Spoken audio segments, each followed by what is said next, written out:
Bem-vindos ao Inspiração. Esse programa que busca trazer reflexões importantes para o nosso desenvolvimento pessoal. Hoje a conversa é sobre heranças invisíveis, a transmissão dos traumas geracionais. Vamos explorar como experiências não resolvidas de nossos antepassados criam emoções, vínculos e comportamentos muitas vezes sem que percebamos.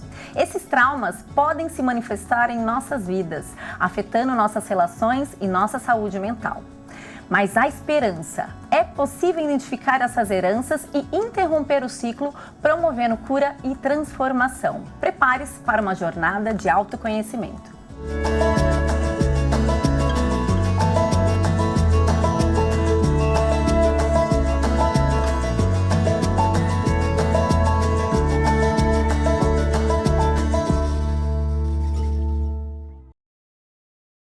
Hoje temos a honra de receber Renata Mello, especialista em desenvolvimento humano e relações interpessoais. Com mais de 10 anos de experiência, Renata é a criadora do método Educação pelo Bem-Estar, que é uma teoria de convergência relacional.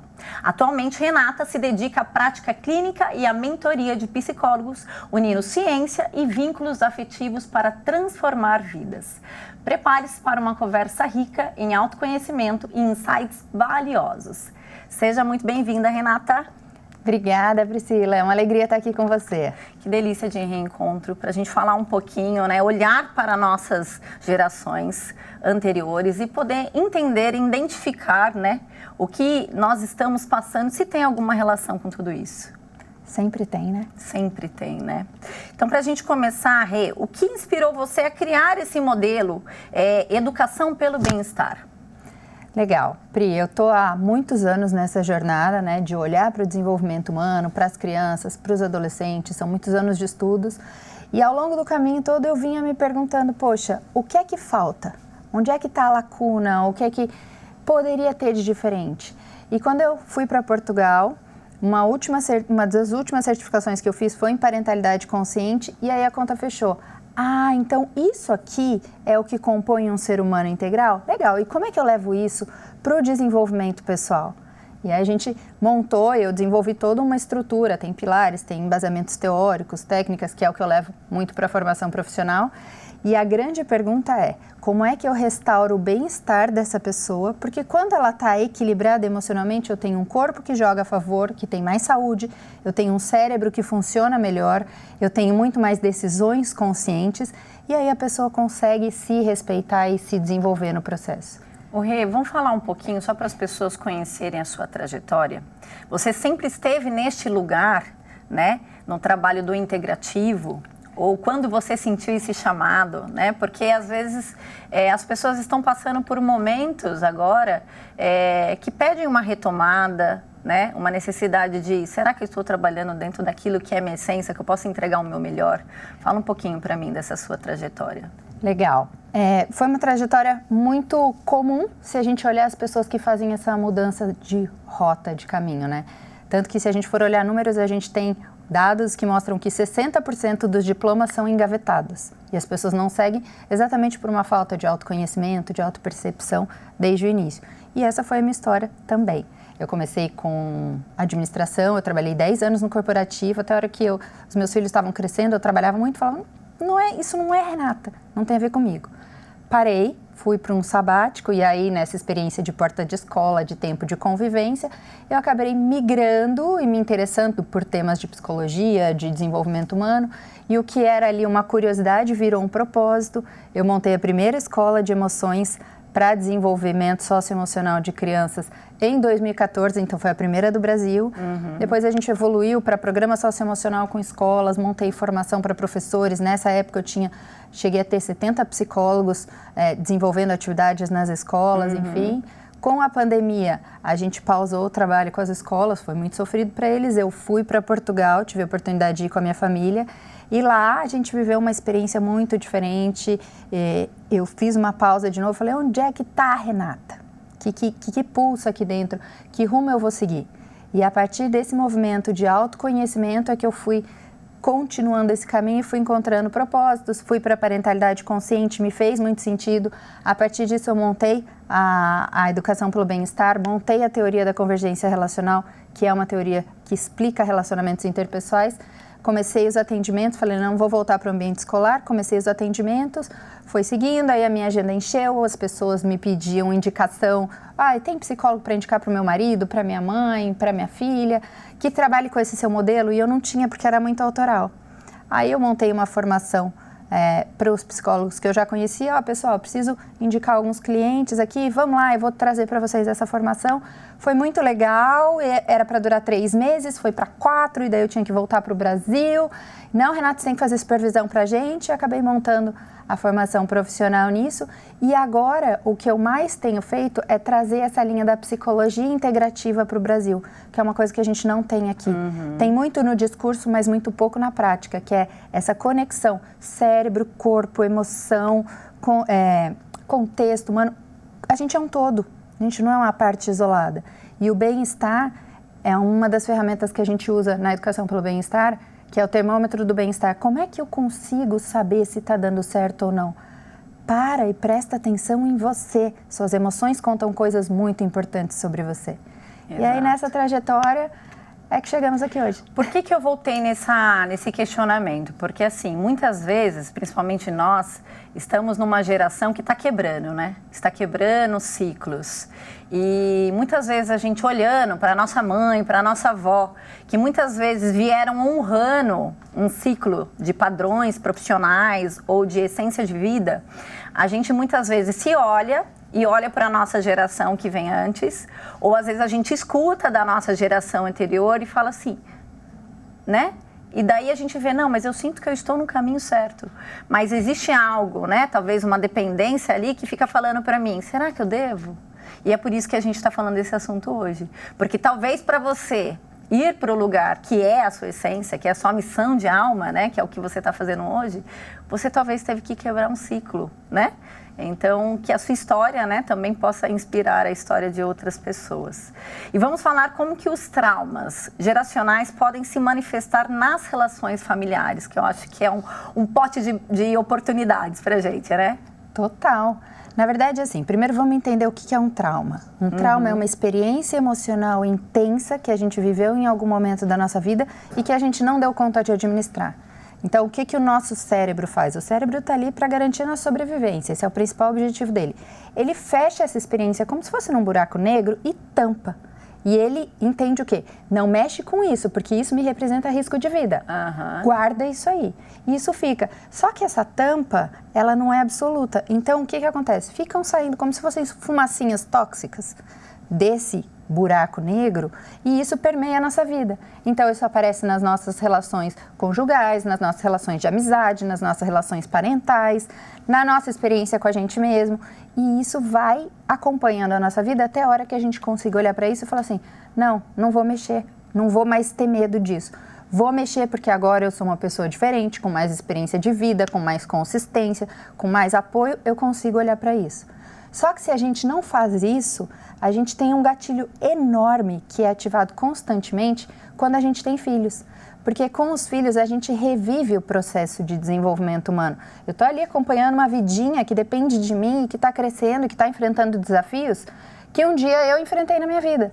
Sim. Então eu volto na minha história. Ser humano é contexto, né? E quando eu volto na minha história, eu revivo os meus traumas. E aí eles aparecem na educação que eu trago para os meus filhos. Isso não é escolha, isso é fato. A gente traz, a gente põe para fora o que a gente tem dentro. Então, se eu não cuido disso... A gente abre aquele potinho da tampa. Exato. É isso. E transborda, às vezes, na vida do nosso filho. E daí que a gente pega e repassa. Exato. Seria isso? Exato. E a gente vai passando, porque as experiências são passadas, as boas e as ruins. E quais sinais podemos observar que indicam a presença de heranças invisíveis? Eu gosto muito de usar o termômetro do bem-estar. Para prestar atenção. Como você está se sentindo nessa situação? Está confortável ou está desconfortável? Se está ruim, por que está ruim? Se está desafiador, por que está desafiador? O que eu estou pensando? O que meu julgador interno está me dizendo? O que os meus padrões estão me exigindo? O que eu estou colocando para fora? Será que isso que eu estou vivendo é o que eu realmente gostaria de viver? Será que isso que eu estou fazendo é o que eu realmente quero fazer? Ou eu estou num modo automático e impulsivo, responsivo que está sendo guiado pelos meus padrões, porque eu entrei em alta tensão emocional. Ou seja, o desconforto ele já está dando uma sinalização do que eu não tenho que fazer, eu não tenho que viver, né? É aquilo que você disse, o nosso corpo fala com a gente, né? Ele está o tempo todo, né? As nossas emoções estão ali comunicando algo. Né? Isso diz muito sobre a doença também, né? Total. Quando ela vem na nossa vida, né? Total. Se a gente for olhar, por exemplo, doenças autoimunes, olha isso que interessante. Doenças autoimunes são doenças que têm relação com emoção. E a gente nunca aprendeu a olhar para a emoção. Engole o choro, para de frescura, chega de mimimi, não foi nada. Então a gente aprendeu a suprimir as emoções. Quando a gente tem uma emoção intensa, ela está contando algo importante e ela gera um movimento corporal, um movimento físico, fisiológico aqui dentro. O que a gente vai fazer? Ou a gente vai explodir, se eu não administrar bem e não me respeitar, ou eu vou explodir, eu vou brigar, vou gritar, ou eu vou implodir. E aí eu tenho doenças. Eu tenho doenças cardiológicas, eu tenho doenças autoimunes, eu tenho doenças respiratórias. O corpo humano, ele funciona de uma forma integrada. Só que a gente não aprendeu a olhar para isso. Como a parentalidade consciente pode ajudar a interromper ciclos de trauma? Eu curo o que tem em mim. Se alguma coisa está desconfortável em mim e eu olho para isso, eu consigo entender o que está acontecendo. Ou eu consigo buscar ajuda. Quando eu conheço, eu consigo trabalhar. Tudo que vem à consciência, a gente pode transformar. Mas se eu não conheço bem alguma coisa, como é que eu vou fazer uma boa gestão daquilo? Rê, vamos trazer um exemplo, porque eu acho que nada inspira mais do que o exemplo. Se você puder compartilhar com a gente uma experiência que pode ser sua ou talvez de um cliente, né, que conseguiu, assim, transformar a sua vida através dessa consciência. Tem dois exemplos aqui que são muito legais. Um deles foi o seguinte, uma mãe que me procurou e falou assim, Renata, eu tô com uma dificuldade. Que foi? A minha filha tinha 10 anos e ela tá comendo muito e a gente já viu que é um comer compulsivo. A pediatra já falou, já tentei levar ela numa nutricionista, nada tá resolvendo e ela tá comendo muito. Então tá bom, então vamos ver que emoção ela tá comendo. E aí a gente foi trabalhando, né? Não é um processo muito longo e a gente foi dando espaço de fala para a menina. E em um determinado momento, a menina deu um grito com a mãe e falou para a mãe assim, mãe, você é super magra, mas toda vez que você fala que você tá gorda, eu me sinto uma obesa. E aí a menina saiu chorando. E ela falou assim, eu não entendi nada. Eu falei, então vamos olhar a sua história de vida?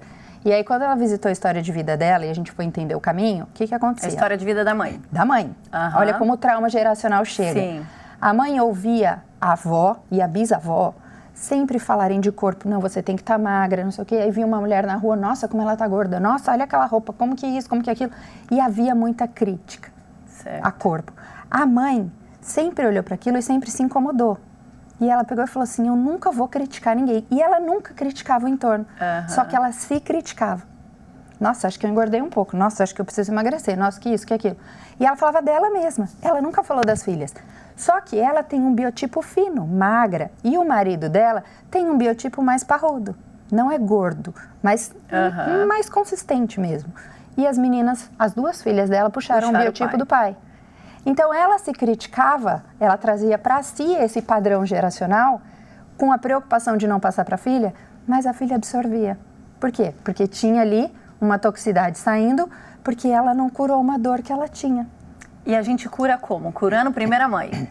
Sempre. Sempre. Sempre, A gente só cura o filho quando a gente se cura? Sempre. Porque os filhos estão ali bebendo da gente. O cérebro de uma criança ou de um adolescente não está pronto para enfrentar a vida. Então ele busca segurança no vínculo, na relação. E quando a gente está se relacionando, a gente está trocando experiências, a gente está trocando emoções, a gente está literalmente trocando energia, né? Se você pegar estudos de ressonância magnética, mostram uma sincronização entre o cérebro da mãe e da criança por diversas vezes. E elas estão se corregulando com a nossa emoção. Então, elas bebem da nossa emoção para viver e para regular as delas. Crianças em primeira infância, por exemplo, sentem muito mais do que compreendem. E aí elas vão pegando isso. Muito bom. O exemplo é ótimo porque ele traz, né, uma visualização dos fatos. Você vai dar algum outro exemplo pra gente? Você contou de dois exemplos? Um outro exemplo muito legal foi de uma outra mãe que me procurou porque ela tinha também 2 meninos e as crianças tinham um problema de terror noturno. Já tinha passado em pediatra, em neurologista, e tudo quanto é especialista e ninguém resolvia. E aí a gente foi lá trabalhar. E a mãe vivia super tensa, não corre danado, perdia paciência com as crianças e tal. Quando a gente foi acalmando o sistema nervoso dessa mãe, através de processos terapêuticos, e é sempre sobre sistema nervoso, então você equilibra esse sistema nervoso, essa mãe muda o comportamento, consegue entregar mais calma, segurança e tranquilidade para casa, aí você regula o tempo de vida dessas crianças quando elas estão acordadas, que é o que a gente chama de tempo de vigília, e aí você muda a realidade do tempo de sono delas. Ah, passaram-se 2 meses, nossa, as meninas dormiram uma noite inteira. Ah, dormiram. Por quê? Porque você regulou o sistema nervoso delas. Você deu condição para esse cérebro infantil se sentir seguro o suficiente para relaxar. E aí o que acontece? Ela dorme, sem medicação, sem intervenção pesada, nada disso. Acho que esse é um convite para todos os pais, os responsáveis que estão em casa, para olhar para os seus filhos, entender o que está acontecendo e olhar para você. Porque o filho, ele sempre é um espelho, né, do que o que está na gente que nós precisamos curar, né? Eu acho que esse é um convite para a gente olhar para o movimento que está acontecendo na nossa vida, né? Eu, como mãe, já paro e começo a observar a Pietra, assim, o que tem em mim aí que eu preciso curar. Exatamente. Como mãe, Priscila, você não tem só a Pietra de filha. Sim. Você tem 2 filhas. A Pietra e a Priscilinha, que é a sua criança interior, que tem necessidades que também precisam ser vistas. Muito bom. Como a neurociência pode nos ajudar a entender os nossos comportamentos? Sensacional. O que acontece? Como é que a gente... O que resulta num comportamento? A gente vive experiências e aí a gente internaliza essas experiências através dos nossos 5 sentidos. Eu vejo uma coisa, eu escuto uma coisa, eu sinto uma coisa. Quando a gente internaliza, isso é processado no nosso cérebro e o cérebro vai avaliar. Lembra, o nosso objetivo principal do nosso cérebro é garantir a nossa sobrevivência. Então, ele vive uma coisa e aí ele vai analisar. Com base em quê? Em referências que eu tenho nas minhas memórias. Nas minhas experiências. Nas minhas experiências de vida. E no que eu aprendi ao longo desse caminho todo. Se esse cérebro entende essa situação como risco, a minha amígdala vai gritar, que é uma parte do cérebro responsável pelas emoções, atenção, atenção, alerta, alerta, alerta, resposta rápida, rápida, rápida, solução rápida. Não dá para parar para pensar. Risco, risco, risco. E aí a gente faz o quê? A gente vai para um modo automático, conhecido já, e eu uso os recursos que eu já tive. E eu vou e ajo. Quando a minha referência me traz informações de que essa experiência é tranquila, tá tudo ok, tudo sossegado, então beleza, então eu posso pensar, eu posso refletir, eu posso tomar uma decisão mais consciente e aí a gente flui. Então o nosso comportamento é uma resposta que a gente entrega da nossa interpretação emocional diante daquilo que a gente está vivendo. Qual o papel da comunicação nas relações interpessoais saudáveis? Ela é fundamental. Tem um tema que eu trabalho dentro da educação pelo bem-estar que se chama comunicação consciente. Por quê? Ninguém tem uma bola de cristal. O que acontece daqui para dentro, quem sabe sou eu. Se eu não comunico isso com clareza, como é que as pessoas vão saber? Como é que as pessoas vão adivinhar o que eu estou sentindo, o que eu estou interpretando, o que eu estou pensando? Eu preciso comunicar isso com clareza. E onde é que a gente erra? Na maioria das vezes a gente não sabe como comunicar, a gente comunica pela metade ou a gente não entendeu muito bem o que está acontecendo aqui dentro porque a gente não olha para dentro. E aí, ao invés de chegar para você e falar assim, Priscila, fiquei muito chateada com uma situação que aconteceu. Eu precisava disso, disso, disso, eu tenho essa necessidade. Eu viro e falo, Priscila, você viu o que você fez? A culpa é sua, porque você... E aí você ataca, você deposita a sua dor, a responsabilidade pela sua dor no outro, sem conhecer o que você realmente precisa. Então, a comunicação é fundamental. Como a superdotação se relaciona com traumas geracionais? Totalmente, totalmente. Lembra que eu falei, como é que a gente vai produzir um comportamento? A gente capta as informações do meio e processa. Na superdotação, essa captação de informações, ela é muito mais apurada. Então, enquanto um cérebro típico de uma pessoa que não tem essa condição capta, 50 estímulos, um cérebro superdotado capta 300. E aí ele tem que processar tudo isso lá dentro. Então, e o processamento lá dentro acontece de uma forma muito mais rápida e mais intensa também. Então, o desafio é amplificado. Rê, como que a gente, como mãe, né, ou como responsável, pai ou aquela pessoa que está ali como referência, ela pode ensinar não só a sua criança, mas a criança que está ali aprendendo pelas experiências, pelo como eu estou respondendo ali aos estímulos, a lidar com as suas emoções? Primeira coisa, a gente tem que ter consciência de que para aprender a lidar com as emoções, a criança precisa passar por um processo que se chama corregulação. Como ela não tem o cérebro maduro, principalmente córtex pré-frontal, ela não tem capacidade de regular sozinha as próprias emoções. É por isso que banquinho do pensamento é um absurdo, porque não funciona para nada. A criança não pensa, ela sente, ela não regula sozinha. Então, o que ela precisa? Ela precisa de corregulação. Sabe quando pifa a bateria de um carro e você tem que vir com outro carro, ligar aquele cabo e fazer a chupeta? Isso é a corregulação da criança. Para ela regular a emoção dela, ela precisa da sua. Então, a primeira coisa que eu tenho que fazer, se eu quero ensinar a regulação emocional para a criança, é eu me alinhar na minha calma. E entender que ela tem que beber da minha calma para acalmar essa tensão emocional e aí abrir um pouquinho da capacidade de entendimento que ela tem. Ela não consegue entender tudo sozinha, mas ela consegue acompanhar um raciocínio se eu criar para ela. Só que se ela estiver na intensidade emocional alta, lembra? O cérebro dela vai estar gritando alerta, alerta, alerta, risco, risco, risco. Ela não vai pensar nada, ela só vai sentir e amplificar a exposição desse sentimento via comportamento. Que vai ser o quê? Birra, grito, choro. Então, nada de isolar a criança e fazer ela pensar sobre isso, porque ela não tem condições ali de fazer isso sozinha. A gente tem que fazer essa dosagem, né? De trocar um pouquinho com ela para fazer ela ter expansão, né? Exatamente. Você vê alguma diferença nas abordagens da saúde mental entre o Brasil e outros países, já que você esteve lá, viveu essa experiência? Pri, saúde mental é um tema novo para o mundo inteiro. Hoje, infelizmente, é muito triste dizer isso, a gente chegou num marco de 1 bilhão de pessoas com problemas de saúde mental no mundo. Inclusive, é um dos temas mais falados, se você for procurar ali, né? Em todos os lugares, né? Não só na nossa vida pessoal, mas empresarial, né? Em tudo. Exatamente. E aí, a gente consegue entender isso se a gente olha e vê que a gente tem uma geração inteira que foi formada para o fazer e para negar o sentir. Isso é no mundo inteiro. Então, hoje a gente tem cada cultura tentando desenrolar estratégias diferentes. Você tem países que lidam melhor com isso, que são os países onde a educação e o respeito à infância é mais pulsante. Então, você pega, por exemplo, os países nórdicos da Europa, Finlândia, Suécia, Noruega, eles têm uma habilidade melhor para lidar com isso. E você tem outros países que são mais rígidos ou mais focados no fazer, que acabam tendo um pouco mais de dificuldades, como, por exemplo, Estados Unidos, a própria China, Coreia, né? Isso depende também da cultura. No Brasil, por um lado, a gente tem uma dificuldade muito grande, porque a gente é movido pelo fazer, agitado, mas por outro lado, a gente tem um ponto que, se a gente souber usar com sabedoria, ele é um grande diferencial, que é esse calor humano, é essa afetividade, essa troca. Então, a gente tem toque físico, que, por exemplo, os países nórdicos não têm, e a gente pode fazer regulação emocional via corpo. Cara, um abraço é altamente terapêutico. Então, a gente tem essa vantagem. Eu não diria que tem um país que tenha a solução perfeita ou não. Cada um tem as suas dificuldades. Na Europa, as relações são mais frias, é um pouco mais distante, mas o tempo de velocidade de funcionamento é um pouco mais lento do que aqui, Estados Unidos, Américas e tal.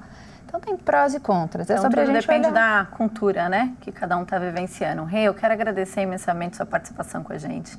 Para a gente fechar aí, eu queria que você deixasse para as pessoas de casa qual mensagem você quer que as pessoas levem depois desse bate-papo, a essência desse momento aqui. Eu acho que se a gente fala em desenvolvimento humano, tem duas coisas que as pessoas podem usar, todo mundo tem essas ferramentas e é grátis. Primeira delas, usem o termômetro do bem-estar. Parem para prestar atenção na sua sensação. Às vezes a gente não sabe nomear a emoção, descrever o que está sentindo, mas a gente consegue perceber, tá bom ou tá ruim, tá confortável ou tá desconfortável. E aí, a partir dessa percepção, a gente precisa usar uma ferramenta de autorrespeito. Para de falar para você que você tem que engolir, que você tem que aguentar, que você tem que suportar. Nem sempre precisa ser assim. Não, você tem espaço. Você pode dizer para você, tá tudo bem se você não tá pronto. Tá ruim, tá tudo bem se você sair um pouquinho para se regular. O autorrespeito permite que a gente acalme o nosso sistema nervoso e aí o que a gente vai transbordar vai ser completamente diferente. Muito bom. Essa primeira conversa já foi bastante esclarecedora, mas ainda tem muito mais. No próximo bloco, vamos falar sobre uma etapa importante da superação de traumas do passado, as terapias integrativas. Então fica por aí, que eu espero você já já.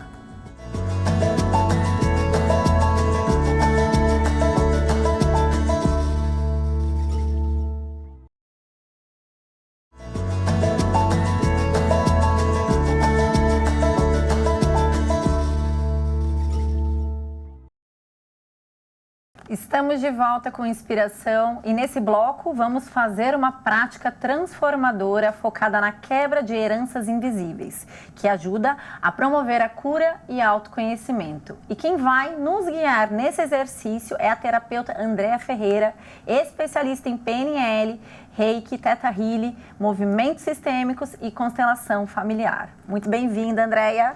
Oi, Pri, tudo bem? Prazer estar aqui no seu programa, viu? Vamos falar agora desse assunto que vai complementar o primeiro bloco, né? E para a gente poder começar, vamos explicar para as pessoas o que é uma constelação familiar, porque muitas pessoas já ouviram falar, nunca participaram, e agora é o momento da gente trazer um pouquinho mais de clareza sobre o que é a constelação familiar. Bom, a gente tem que começar falando de Bert Hellinger, que foi quem criou a constelação familiar. Bert Hellinger foi padre. Ele estudou filosofia, estudou teologia, pedagogia, e aí ele foi para a África numa missão, né? Ele foi padre missionário, e durante 16 anos ele ficou estudando o comportamento das tribos. E aí dali surgiu a constelação familiar. Que 16 anos? 16 anos. E ali ele começou a entender o comportamento sistêmico. E aí, a partir daí, ele criou a constelação. E o que acontece? Ele observou que tinha muita coisa em desequilíbrio, né? Em desordem. E ele criou as leis, as ordens, né? Do amor. E aí a gente tem a lei do pertencimento, a lei da hierarquia e a lei do amor. O que é a lei do pertencimento? Vamos começar por essa, né? A lei do pertencimento diz que todos pertencem, então a gente não pode excluir. Porque se a gente exclui algum membro do sistema familiar, o que vai acontecer? O sistema vai tentar compensar. Então, vamos dizer que tenha alguém na família com problema de alcoolismo. E aí, essa pessoa ela é excluída do sistema. O que vai acontecer? Provavelmente, algum descendente vai querer... O sistema vai fazer com que algum descendente compense essa exclusão. E ocupe esse lugar. Exato. Quando você fala, por exemplo, você dá esse exemplo, por exemplo, é um pai que tem alcoolismo. E ele não assume a função dele de pai dentro ali daquela hierarquia. Por exemplo, o filho assume o papel do homem da família. Então, e olha que ponto interessante que você tocou. Às vezes, a mulher pode pegar e separar do marido, por exemplo. E aí, ela separa do marido... porque o marido estava com problema de alcoolismo. Aí o filho assume o papel do pai. Então ele não está sendo filho, ele está sendo marido. Energeticamente, dentro do sistema, ele está com a posição de pai, né, de marido. Então gera todo um desequilíbrio, uma desarmonia. Então isso tudo é que foi estudado por Bert Hellinger para que o sistema pudesse voltar a fluir. Então o pertencimento, vamos dizer que o marido saiu de casa. Mas aí, se a gente observar, você concorda que aí a gente... Porque assim, acho que um ponto bem interessante de ser falado aqui é que constelação familiar não tem nada a ver com religião. É um estudo, foi cientificamente comprovado todo o movimento. Tanto que hoje existem juízes que são consteladores, né? Por quê? Porque numa separação, por exemplo, quando... para não ir pro... Como é que fala mesmo? Esqueci quando tem a separação que não é de comum acordo, litigioso, né? Litigioso. Muitas vezes eles chamam o casal para fazer um acordo, né? E alguns lugares já tem os juízes que constelam o casal e aí consegue-se essa separação harmoniosa, vamos dizer assim, né? Então, vamos dizer que essa pessoa, ela tenha saído, né, do relacionamento. Essa pessoa que tinha problema com álcool já está honrando algum ancestral, entendeu? É algo que não foi curado. Então, já é uma herança que precisa ser olhada, observada no sistema. Por quê? O Bert dizia que quando eu curo, né, o sistema, isso vai para 7 gerações para frente e 7 para trás. Então, eu vou curar a mim e automaticamente eu vou curar a minha descendência e vou colocar em ordem os que vieram antes de mim. Então, falando da lei do pertencimento, eu não posso excluir, porque se eu excluo, gera um desequilíbrio, certo? Todos pertencem, todos têm o direito de pertencer. E isso não é só a família, tá? Isso também porque existem constelações familiares empresariais. Então, isso também é num sistema corporativo. Se você tem uma equipe e aí você exclui um membro, vai gerar um desequilíbrio ali, né? E aí nós temos também a lei da hierarquia. A lei da hierarquia é todos que vêm antes precedem os que vêm depois. Então, pai e mãe, o irmão mais velho e o outro, e assim vai. Então, a lei da hierarquia, isso também é muito importante. Porque a gente pode ver, inclusive, que em algumas famílias existe problema de hierarquia. Filhos que mandam nos pais, né? Exato. Então, isso gera um desequilíbrio também. E, Andréia, o que acontece com a vida da pessoa quando ela assume uma posição que não seria a dela? Isso entra em desequilíbrio a vida da pessoa? Sim, entra em desequilíbrio. Imagina, por exemplo, você querendo ser mãe da sua mãe. Entendeu? Imagina você querendo botar ordem no seu pai, por exemplo, né? Não vai dar certo, vai gerar um desequilíbrio. Então, uma das falas sistêmicas... Na minha vida, né? Na sua vida. Na minha vida. Uma das falas sistêmicas, inclusive, que a gente faz muito, né? Quando a gente fala de pai e mãe, pai, você é grande e eu sou pequena. Mãe, você é grande, eu sou pequena. Eles vieram antes, né? Sim. E também é muito interessante a gente falar que pai e mãe não devem nada pra gente. Exato. Eles já nos deram a vida. A vida. Então, nós temos que honrar pai e mãe, né? Então, a lei da hierarquia. E nós temos a lei do equilíbrio, dar e receber. Porque se a gente parar para analisar, muitos casais às vezes têm problema de relacionamento e aí uma das partes fala assim, nossa, mas eu fazia de tudo por aquela pessoa. Ou seja, você estava em desequilíbrio. Total. Por quê? Eu dei demais. Quer dizer, não tem gente que fala assim, nossa, mas fulano me sufoca.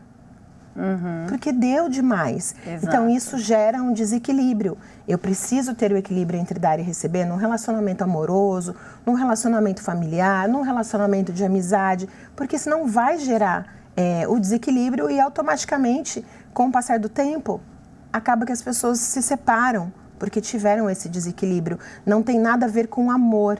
É o dar e receber de forma equilibrada. Imagina que a gente tem aqui um relacionamento de amizade e eu começo a te dar um monte de coisa e você não dá nada. Automaticamente, em algum momento eu vou falar, nossa, mas eu dou tudo para a Priscila, ela não dá nada para mim? Sim. Então vai gerando todo um desequilíbrio. Exatamente. Né? Quais são os principais benefícios dos movimentos sistêmicos na quebra da herança invisível? Exatamente, colocar em ordem, né, o sistema. Então, por exemplo, quando a gente identifica e a gente olha para uma situação onde está tudo desalinhado, de repente os filhos estão muito desobedientes, o marido está muito estressado, ou a esposa está muito estressada. Quando a gente vê que tem uma desarmonia ali, a gente consegue colocar em ordem com a constelação familiar, com os movimentos sistêmicos, porque a gente vai buscar a raiz desse problema. Por que está acontecendo tudo isso? Né? Por exemplo, uma mulher pode estar sobrecarregada.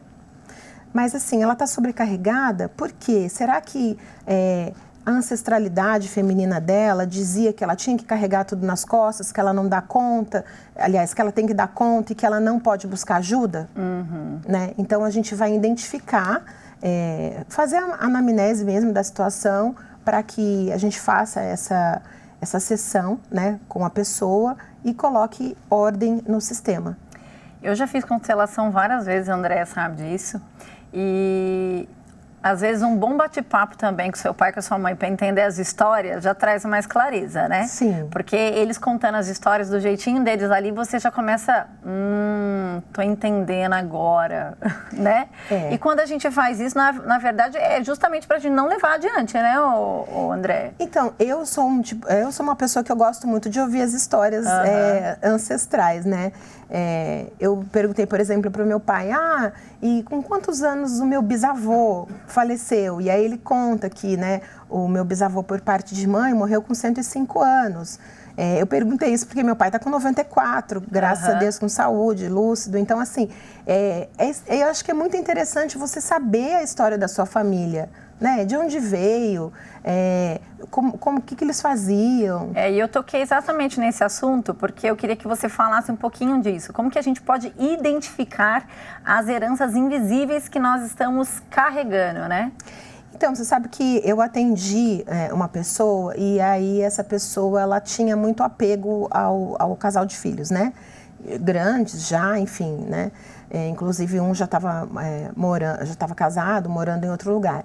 E aí, nesse movimento todo, a gente viu que a mãe dessa pessoa, ela tinha ficado viúva muito nova, aos 24 anos, e ficou com 4 filhas pequenas. Então, naquele momento, gerou-se uma sensação de abandono. Ela não foi abandonada, mas ela ficou viúva muito nova. E ela não tinha ninguém para ajudar. Então, isso foi trazendo para a descendência, no sistema, um sintoma de abandono.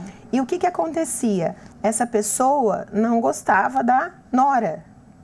Mas não é porque ela não gostava da nora, porque a nora era chata ou qualquer coisa do tipo. É porque no inconsciente, o filho também abandonou e ela ficou sozinha.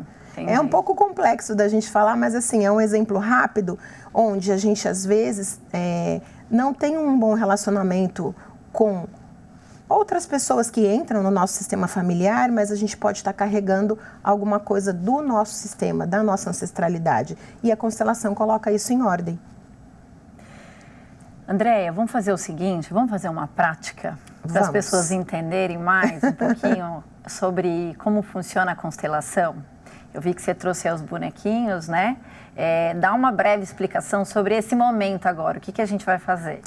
Bom, o movimento que eu pensei da gente fazer é um movimento de honrar pai e mãe, porque tudo começa com honrar pai e mãe, né?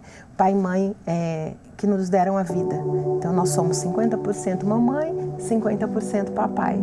Então, nós temos que honrar os nossos pais. Ok, vamos lá. Podemos começar? Podemos começar. Então, eu vou pedir, né, para quem estiver assistindo a gente para fechar os olhos. Inspirar e soltar, deixar sua coluna ereta. Inspira e solta. Vai trazendo leveza, vai trazendo calma.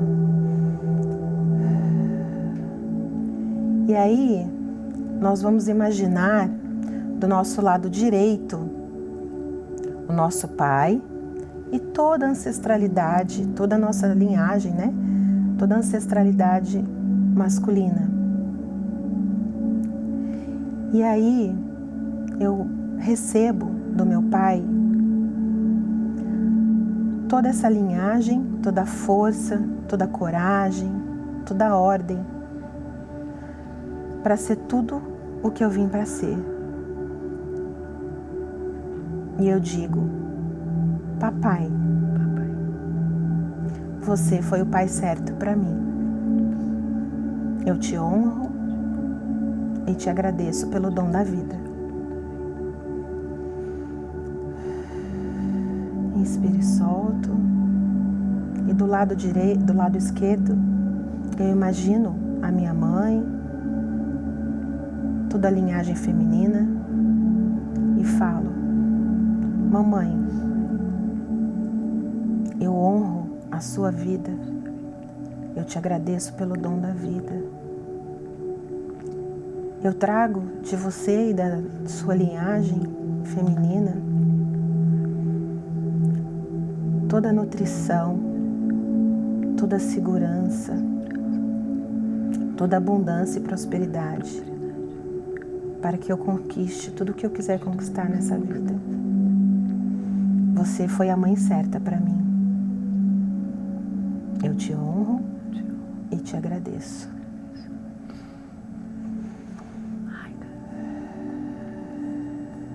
Inspira e solta.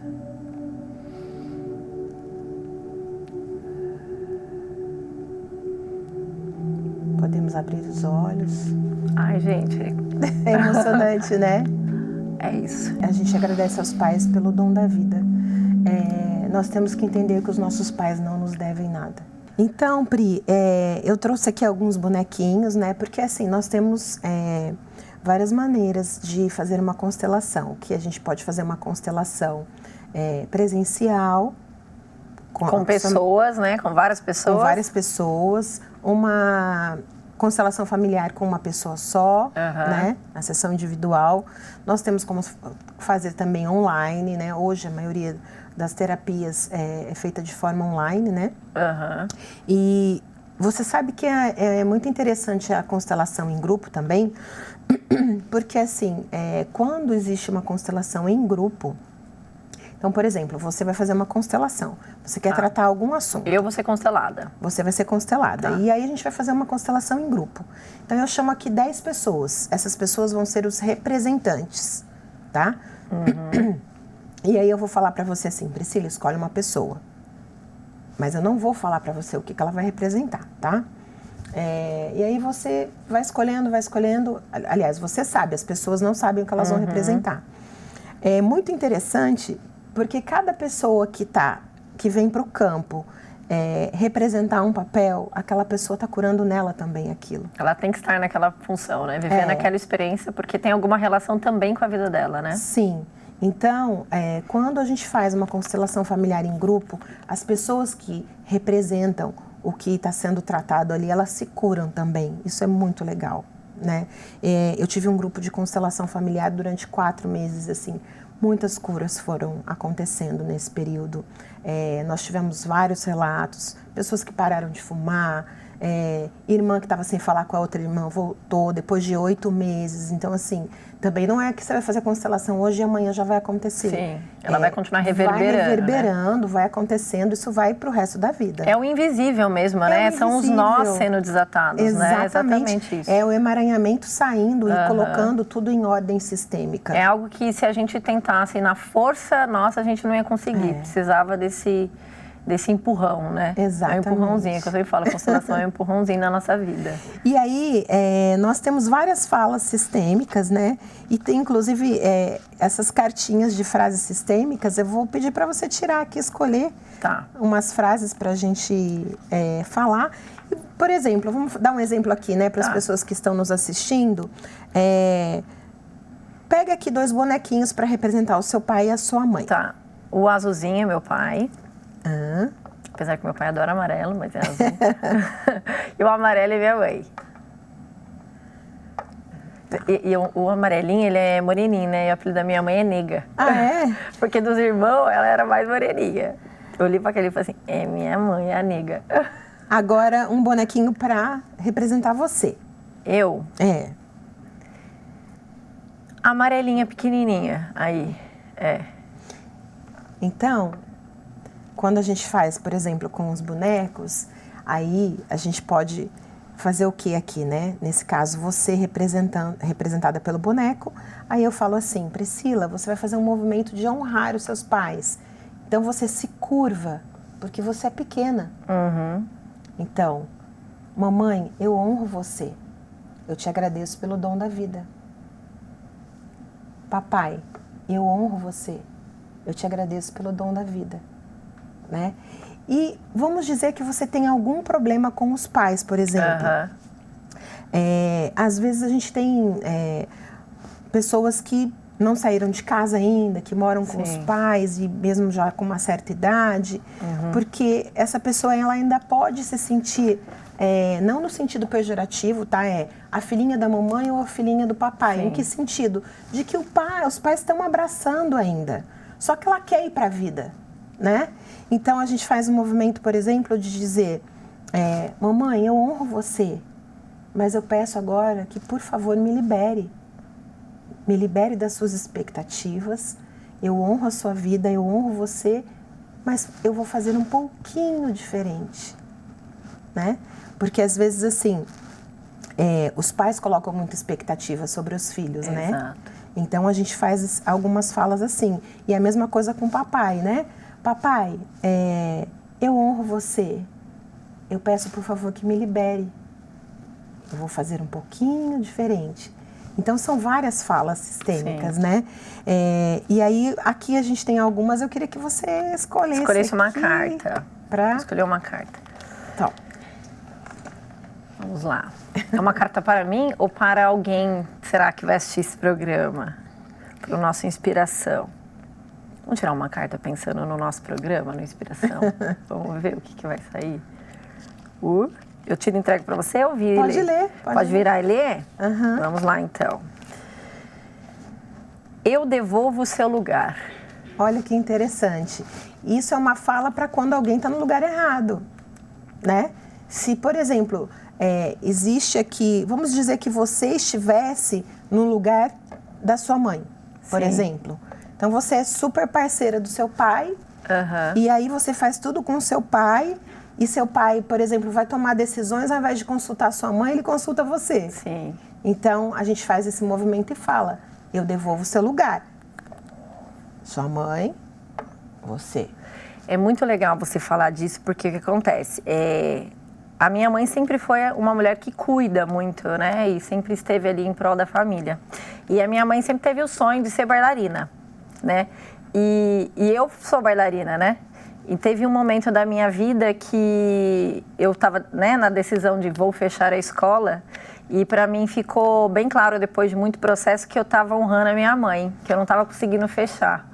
E quando eu curei isso em mim, essa frase veio, né?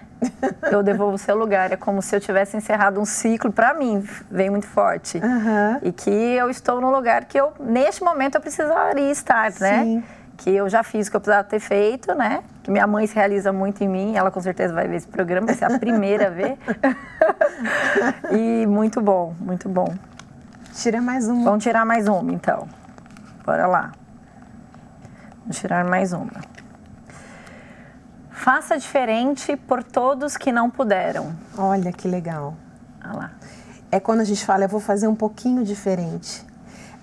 Muitas vezes, você, por exemplo, pode ser a primeira mulher da sua linhagem a estar fazendo um programa de TV, né? A ter ido para os palcos, enfim, ser uma empresária.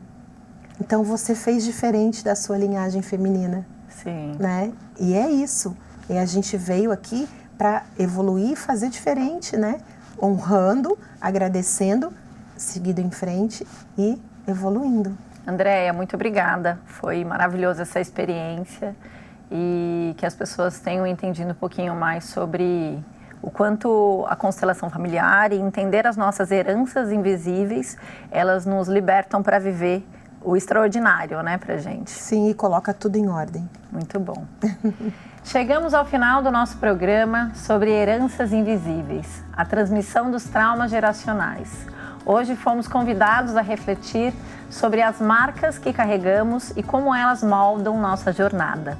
Cada prática, cada história compartilhada nos lembra que a cura começa com o reconhecimento e a transformação desses padrões. Ao explorarmos juntos as dinâmicas familiares, abrimos espaço para novas possibilidades de libertação. Que possamos levar adiante a coragem de enfrentar o que nos une e assim construir um futuro mais leve e consciente. A mudança começa em nós. Até a próxima semana com muito mais inspiração.